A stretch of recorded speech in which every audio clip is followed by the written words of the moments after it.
Assalamualaikum warahmatullahi wabarakatuh. Waalaikumsalam warahmatullahi wabarakatuh. Alhamdulillahirabbil alamin, kita kembali lagi kepada acara ngobrolin seputar agama. Tema kita kali ini insya Allah akan membahas tentang hak dan kewajiban seorang istri. Insya Allah akan disampaikan oleh Ustadz kita, Ustadz Fatih, dan teman-teman semua. Insya Allah yang dirahmati Allah. Mari kita dengarkan sama-sama. Mungkin nanti setelah disampaikan oleh Kang Ustadz ada pertanyaan-pertanyaan yang terkait dengan hak dan kewajiban seorang istri. Kepada Ustadz Fatih dipersilahkan. Ya, alhamdulillah. Bang Sukron, kelihatan ya Bang Sukron ya? Kelihatan ya. Ntar ketutupan lagi. Ya, sebelumnya kan kita udah pernah ngebahas tuh soal pranikah, terus hak dan kewajiban seorang suami. Nah, sekarang gilirannya hak dan kewajiban seorang istri gitu kan. Pertama, haknya seorang istri yang paling penting itu seorang istri itu berhak untuk mendapatkan seorang suami yang beriman, gitu kan. Jadi kenapa penting? Karena dari situ bisa lari ke semua hal, bisa lari nanti istrinya bagaimana, terus bagaimana kelangsungan rumah tangganya, terus bagaimana nanti mendidik anak-anaknya, terus bagaimana nanti ya semuanya sampai akhir keturunannya bagaimana. Karena dalam Al-Quran juga dibilang ku afusakum wa ahlikum naro. Nah, dari situ juga dalam Al-Quran juga jelaskan bahwa nanti dalam di akhirat nanti akan dikumpulkan seorang suami dan keturunannya, suami dan istrinya dan keturunannya yang beriman, sama-sama beriman. Jadi kalau itu makanya penting di awal. Jadi berhak untuk mendapatkan seorang suami yang beriman, gitu kan. Makanya sebelumnya kita juga sempat ngebahas juga syarat untuk menikah itu laki beriman dengan perempuan yang beriman. Gitu. Itu jadi sangat penting. Nah, sekarang haknya istri ya itu juga balik lagi, gitu. Itu kita bisa lihat di surat Al-Baqarah ayat 221. Itu disebutkan bahwa laki beriman harus menikah dengan perempuan beriman walaupun itu dengan budak. Silakan yang udah ketemu. A'udzu billahi minasyaitonir rajim. Wala tankihul musyrikati hatta yu'min wala amatum mu'minatun khairum min musyrikatin walau a'jabatkum wala tunkihul musyrikina hatta yu'minu wal 'abdun mu'minun khairum min musyrikin walau a'jabakum ulaika yad'una ilan nar wallahu yad'u ilal jannati wal maghfirati biiznihi wa yubayyinu ayatihi linnasi la'allahum yatazakkarun. Dan janganlah kamu menikahi wanita-wanita musyrik sebelum mereka beriman. Sesungguhnya wanita budak yang mukmin lebih baik dari wanita musyrik, walaupun dia menarik hatimu. Dan janganlah kamu menikahkan orang-orang musyrik dengan wanita-wanita mukmin sebelum mereka beriman. Sesungguhnya budak yang mukmin lebih baik dari orang musyrik, walaupun dia menarik hatimu. Mereka mengajak ke neraka, sedang Allah mengajak ke surga dan ampunan dengan izinnya. Dan Allah menerangkan ayat-ayatnya, perintah-perintahnya kepada manusia supaya mereka mengambil pelajaran. Shadaqallahul azim. Ya, shadaqallahul azim. Jadi, tapi ada yang aneh kalimatnya, mendapatkan suami yang beriman. Gitu kan.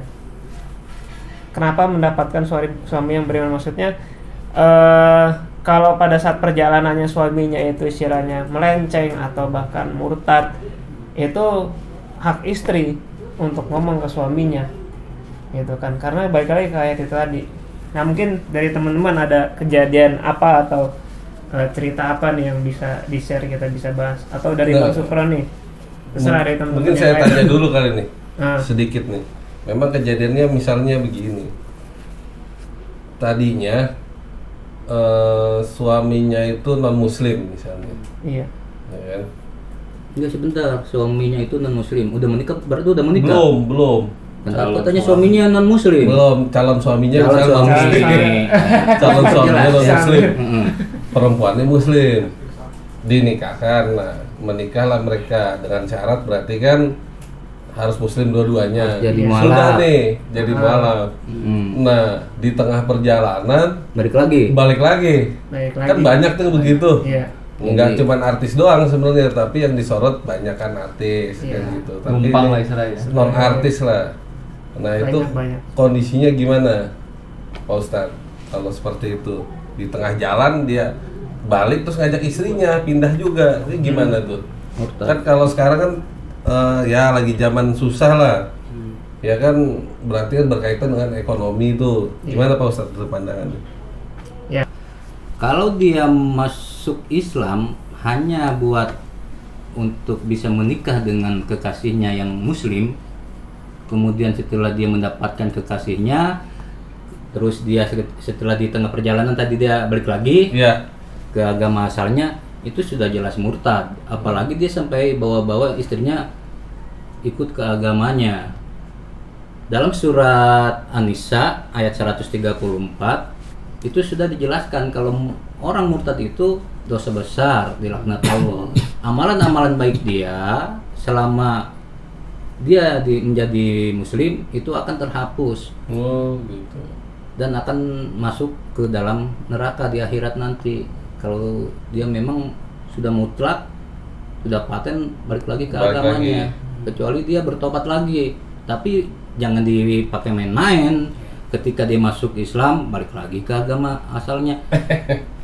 Jadi mualaf lagi. Itu berarti mempermainkan Allah jadinya. Iya, ada agama artis jadi yang begitu. main-main. Artis juga ada, cuma di masyarakat juga banyak. Masyarakat juga kan banyak. gitu. Saya kira karena kalau artis itu kan seorang figur, disorot masyarakat, otomatis media selalu menyorot. Iya. Padahal lebih banyak orang biasa dibanding artis kan. Benar, benar. Kalau orang biasa kan tidak terekspos. Yang bingung gini Pak Ustadz, anaknya ini gimana statusnya jadinya? Status anak kan bisa memilih. Apakah dia memilih agama orang tuanya, apakah dia memang tetap, kalau dia ketika punya anak dalam kondisi muslim, ya tetap dia muslim. Karena kita di negara kita itu kan agama sangat toleransi. Iya. Dalam satu rumah saja bisa berbeda-beda agama. Iya. Ya. Kalau anaknya memilih muslim ya berarti tetap muslim. Ketika anaknya ngikut ke agama sebelah. orang tuanya, ya berarti dia kan sama murtadnya. Oh, iya. Mungkin dari Ustaz Fatih. Iya, mungkin pendapat saya yang soal barusan tadi dari Bang Supron itu yang soal anaknya, gitu kan. Ya sebenarnya kan semua manusia itu terlahir dengan fitrahnya, dengan sesuai dengan fitrahnya gitu kan. Fitrahnya adalah dia sebagai muslim. Sebenarnya fitrah karena kan inna dina indallahi Islam gitu kan. Berarti fitrahnya ya Islam gitu kan. Tinggal bagaimana nanti yang muslim siapa nih, bapaknya atau ibunya gitu kan. Bagaimana si bapaknya atau ibunya yang muslim memperjuangkan supaya anaknya ini sampai nanti kembali ke Allah lagi dalam kondisi fitrah. Karena dalam surah Ar-Rum ayat 30 dibilang diperintahkan untuk kembali fitrah gitu. Karena Allah sudah menentukan manusia itu fitrahnya seperti itu untuk menerima agama Allah, untuk Kalau menerima din Allah. maksud dari Bang Sis kan ketika orang tuanya dua-duanya murtad. Nah, kalau dua-duanya murtad, Si anak ini kan berarti tinggal Statusnya gimana? apakah dia mau ngikut atau tidak. Cuma permasalahannya anaknya ini umur berapa gitu. nah, kalau lahirnya pas sudah dua murtad, ya Otomatis itu dia, berarti. Otomatis ya pasti mau akan nggak ngikut. mau dia jadi ngikut Pasti kalau ngikut. begitu. Kecuali kalau salah satu ada yang masih mempertahankan gitu kan. Tapi kalau statusnya ini Pak Ustadz, misalnya salah satu jadi balik ke ininya agama yang lamanya, istrinya tetap muslim. Mm-mm. Ini otomatis cerai apa memang seperti apa nih? Kalau dari ininya. Kalau Status dari dalam sudut agamanya. pandang agama, suami istrinya udah secara agama ya, Iya. suami istrinya tuh udah nggak berhak untuk berhubungan badan istilahnya. Iya, Zina. udah zina hitungannya, bukan suami istri. Tuh, Pak Rudi. Berdasarkan agama. Iya Pak. Iya. Gitu. Dia dengerin Pak Rudi. Jadi sudah jelas ya. Iya. Lanjut. Jadi makanya terkadang kita dihebohkan ya, non muslim kawin dengan muslim selama bertahun-tahun, padahal kalau menurut pandangan agama Islam itu kan tetap walaupun dia itu hubungan badannya itu dikatakan zina. Iya. Banyak kan yang seperti itu, non muslim dengan muslim, Banyak padahal banget. dalam ajaran Islam itu ya tetap dia berzina. Karena tadi surat yang dibacakan tadi Al-Baqarah ya, Bahwa ayat sudah jelas satu. laki-laki beriman untuk wanita beriman, begitu juga sebaliknya, wanita beriman harus untuk Berarti gugur ya, Beriman. ininya kewajiban istri Gugur, ke suami otomatis gugur. Otomatis gugur. tinggal urusan dengan undang-undang dah. Iya. Iya. Tinggal diundang-undangin lagi sama tetangga paling. Ayo undang gitu kali Pak Ustadz. Undang lagi. Undang lagi, Ya, berarti cari pasangan yang baru. ada kali tetangga. Iya, masih banyak ya. Nah, terus lanjut lagi ya, ada lagi. Tadi kan pertama haknya untuk mendapatkan suami yang beriman. Ya. Terus kedua, haknya untuk mendapatkan nafkah dan penghidupan yang layak. Itu kan, itu ada di surat Al-Baqarah juga. Di situ disebutkan bahwa walal mauludi lahu rizquhunna wa kiswatuhunna bil ma'ruf, gitu kan. Jadi kewajibannya si suami itu memberikan nafkah, berarti otomatis itu haknya seorang istri Iya. mendapatkan nafkah. Jadi di situ disebutkannya rizquhunna wa kiswatuhunna. Rizqu itu rizki, ya bisa apapun. Kiswah itu dalam bentuk, kalau kita kiswah itu istilahnya bahan untuk penutup Ka'bah tuh kan kiswah Iya, namanya. bisa. Kiswah. Nah, kiswah itu maksudnya adalah pakaian. Istilahnya yang menghias lah gitu kan, Yes. yang secukupnya. Tapi di situ disebutkan, makanya tadi saya sebutkan penghidupan yang cukup itu adalah karena dilanjutin dalam ayat yang sama, la tukallafu nafsun illa wus'aha. La tukallifu nafsun illa wus'aha. Jadi sebatas kemampuannya. Jadi kalau misalkan si istri suaminya kerjanya ojol misalkan, Bang, besok beliin motor dong Bang. Iya. Gimana itu? Nah, zaman Covid sekarang nih banyak kejadian kan. Ya tergantung ya, Rut, ya. Ada banyak ini nggak, apa namanya, tarikan nggak, apa promo, kalau banyak promosi bisa Rut, sebulan lagi kena Rut, ya. Mungkin DP dulu bisa. DP Nah, dulu. DP dulu bisa sih. Iya, kalau DP dulu bisa. Nggak gini Ti, kalau gue mau tanya gini, kebanyakan kan gini, kalau itu kan soal nafkah nih ya, yang Iya. sekarang terjadi itu kan kebanyakan gini, apa namanya, istri juga ikut membantu, apa namanya, membantu bekerja untuk cari nafkah, menafkahi Keluarga. Hmm. kayak gitu kan. Itu statusnya gimana tuh? Maksudnya boleh nggak dalam agama itu untuk saling bekerja sama untuk apa namanya, menafkahi bareng-bareng keluarga tersebut?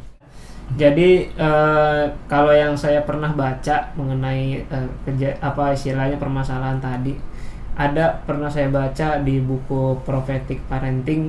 Di situ ada satu kejadian bahwa Rasulullah datang dalam sebuah majelis, dan dalam majelis itu ada perempuan yang ikut dalam majelis, entah itu mempersiapkan atau apanya.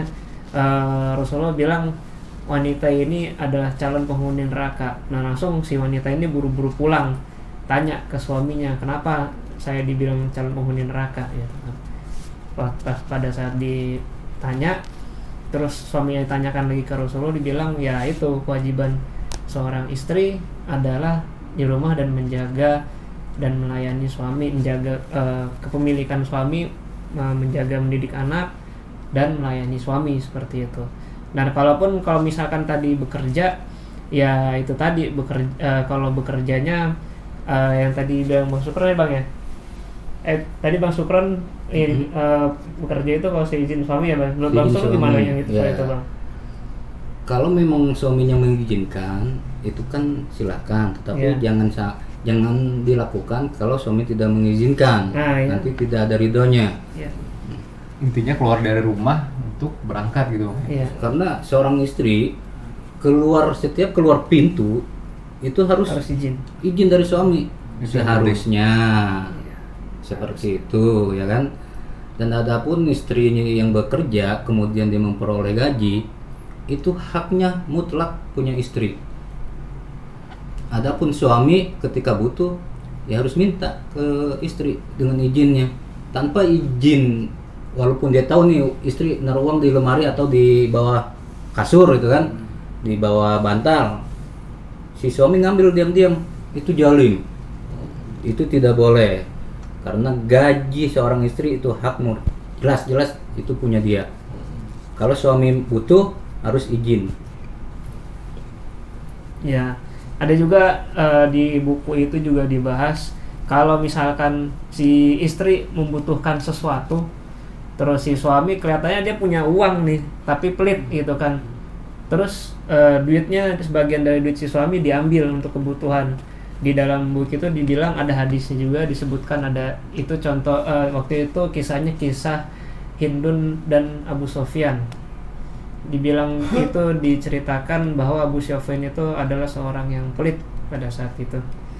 Jadi Hindun ada kebutuhan, terus nggak dikasih, dia curi uangnya. Terus dia tanyakan ke Rasulullah, itu boleh? Kalau kondisinya istilahnya memang keperluan yang penting gitu kan? Iya.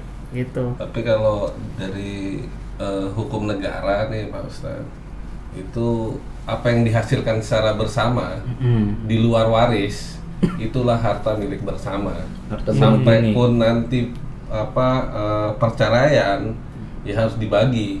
Gitu. Itu Dengan kalau secara berbicara tata negara usaha ya, Iya. kalau berbicara usaha bersama. Iya. Tapi kan kalau berbicara istrinya yang kerja, Tetap hasil bersama. kalau menurut Oh, hukum menurut negara, hukum negara.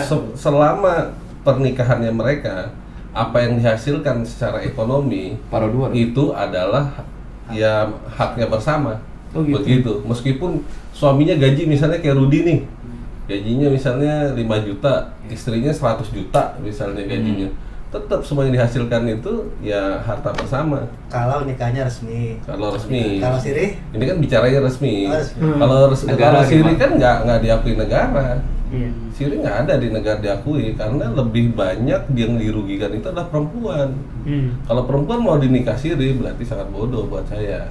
nyatanya Gitu. kan sekarang ini banyak yang nikah sendiri. Sebenarnya gini, kalau memangnya perempuan itu cerdas, bicara waris dasarnya apa nanti?